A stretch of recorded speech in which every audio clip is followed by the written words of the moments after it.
Hello, and welcome to this presentation for our Iceland Volcanoes and Glaciers adventure, departing in October 2023. This information session should give you all the information you need to make this trip a memorable one for you. First off, let's talk a bit about our health and safety. So your health and safety is our top priority, and we take steps to make sure that you not only have a memorable experience, but a safe one too. We constantly monitor and follow the advice of the FCDO, who provides recommendations and advice to British travellers about travel to a certain destination. Your health and safety is our top priority, so we would never operate a trip in an area where there is a clear and present risk to our team members, whether that is due to a health outbreak, political instability, natural disasters, or anything else. If travel restrictions, either in the UK or Iceland, prevent safe travel, we will look to either postpone or cancel your trip at no cost to you. Please note that at the time of your travel, there may be enhanced safety and security measures in airports, bag drop may take longer, and you may need to provide a certificate of health or proof of vaccination. We will inform you about any information that is relevant to your travel arrangements in advance. So on this trip, you will join other adventurers. You will trek approximately 38 kilometres across fields with bubbling mud pools and hot springs. You'll discover the peaks of Mount Hengel Heritage Site, and your return flights, meals, accommodation are all included. So Iceland is a Nordic island sitting in the North Atlantic and Arctic Ocean. Established as the first Icelandic settlement in 870 AD, Reykjavik has gone through many changes in its long and storied existence. It's home to the National and Saga museums, tracing Iceland's Viking history.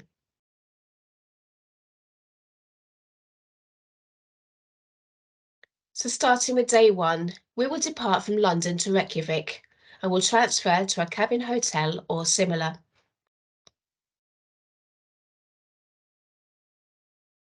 And as you will see, the scenery is very stunning. So on the second day, after breakfast, you will head to the Reykjanes Peninsula, which is the centre of volcanic and geothermal activity and is the only place in the world where the mid-Atlantic ridge is visible above sea level.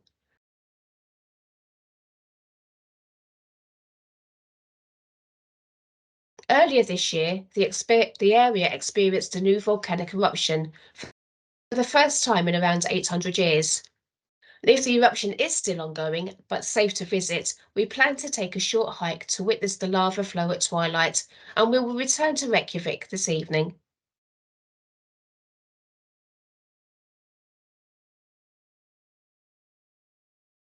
So on day three, we will visit the Golden Circle. So we'll set off to see the highlights of Iceland, which are no less spectacular due to their popularity. The three main stops are the spectacular Gullfoss waterfall, Giza, with its numeric geysers named after the town, and Pingvellir National Park, which is important for both geological and political reasons, as it was here the first Parliament of Iceland was formed in 930. There is also a chance to take a dip in a natural hot spring at Reykjadalur before continuing our journey to finish the day at Skogar. There may be time for a short hike alongside the waterfall before checking into our accommodation. So a bit about your accommodation. So you'll stay in a hotel or similar for the duration of the trip on a twin shared basis. Single occupancy may be available, but there will be an additional charge for this. Meals. We all love our food. So you will be provided with plenty of hearty Icelandic meals, which typically include fish and lamb, and will keep your energy levels high for each day of discovery.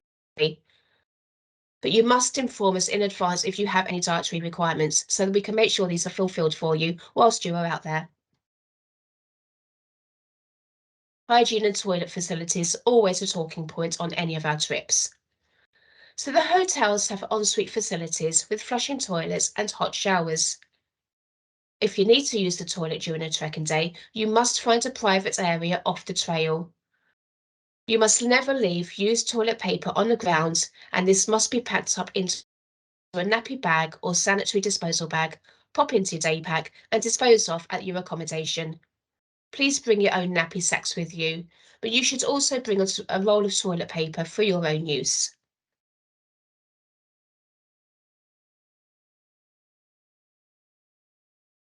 So day 4, we'll go from the Golden Circle to please excuse my pronunciation of these names, the Solheimjakul Glacier hike. This will be a full day of hiking, starting off in a glacier truck, enabling us to reach remote areas which normal vehicles cannot access, and then you'll continue your journey on foot. The glacier guide will lead us through a frozen wonderland of different shades of glacier ice, white, blue, and crystal clear. You'll peer down into deep crevices and water cauldrons, as well as enjoying views across to the coast and the black sand beaches of the south. From there, you will return to Skogar for the night.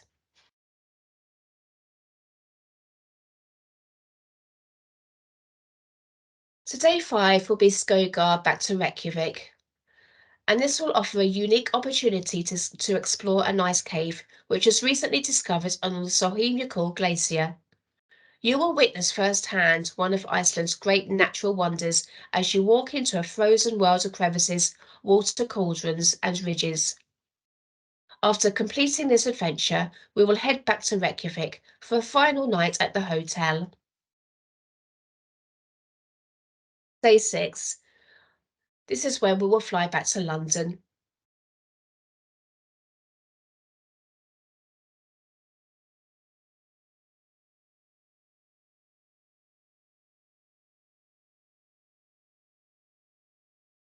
So FAQs, communication.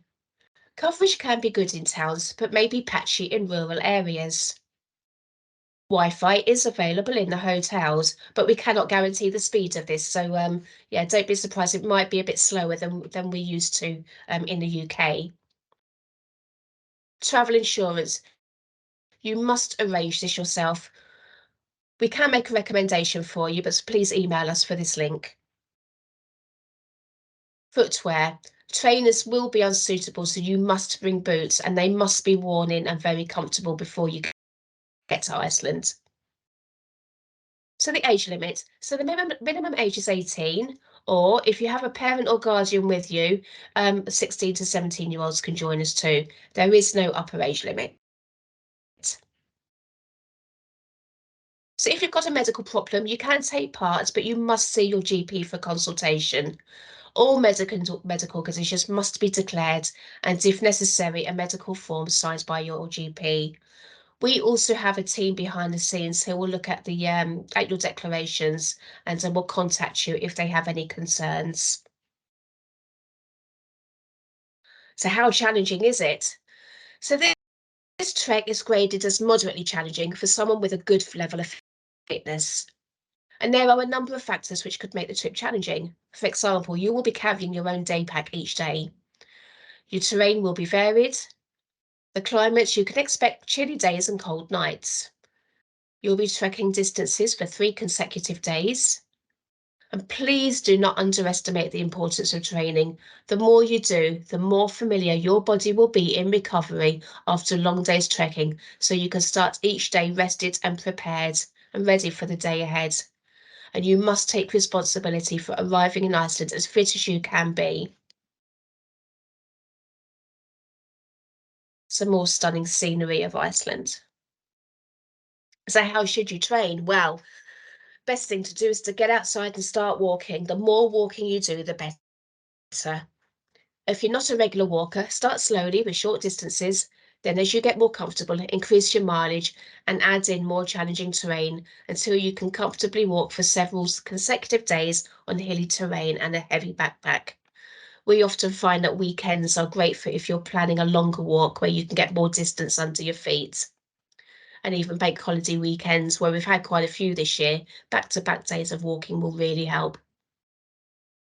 So hill walking with a backpack should feature highly in your training to prepare your body. And always make sure you wear your backpack that you'll be carrying with you when you're doing your training walks, so you're really prepared with the weight that you're going to be carrying.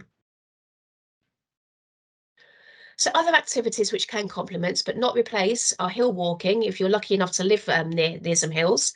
Um, Includes running, cycling, gym workouts, boot camps, anything like that will really help you. Building up your core and leg muscle strength is important, so exercises such as squats, lunges, push-ups, planks, and crunches will really enhance your training. These exercises can be done at home, so no gym is needed, but it's really important to build up your stamina. You should take your training seriously and arrive as fit as you can be, so you can really get the most out of this challenge.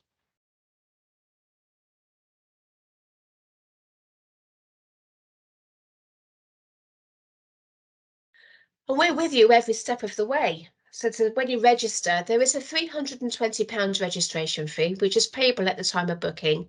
And then you can choose one of the following options.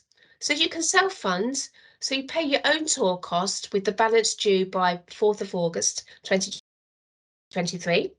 And then you are welcome to fundraise separately for any charity of your choice, but you don't have to. Any fundraising you undertake this way cannot be used for your trip costs. You can opt for full sponsorship, so you fundraise £3,700 for your chosen charity by the 21st of July, which will include your trip cost of £1,850 and a £1,850 donation to the charity. Or we also have the flexi option.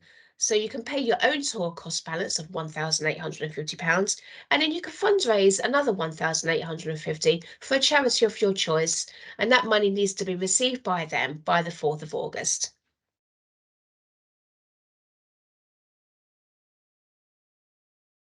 So how do you sign up? Simply visit our website, the booking link's there. But we'll also be in the comments where this video will be placed, and just click book now.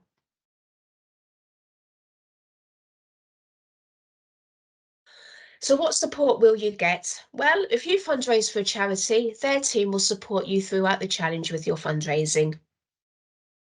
We will provide you with a kit list, a full trip dossier, training guide, discount vouchers and more.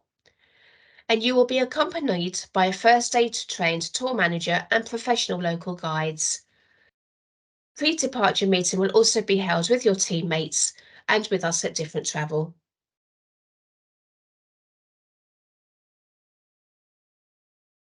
So if you have any questions, feel free to email us on info@differenttravel.com or give us a call on 02381 449 447. Thank you for listening.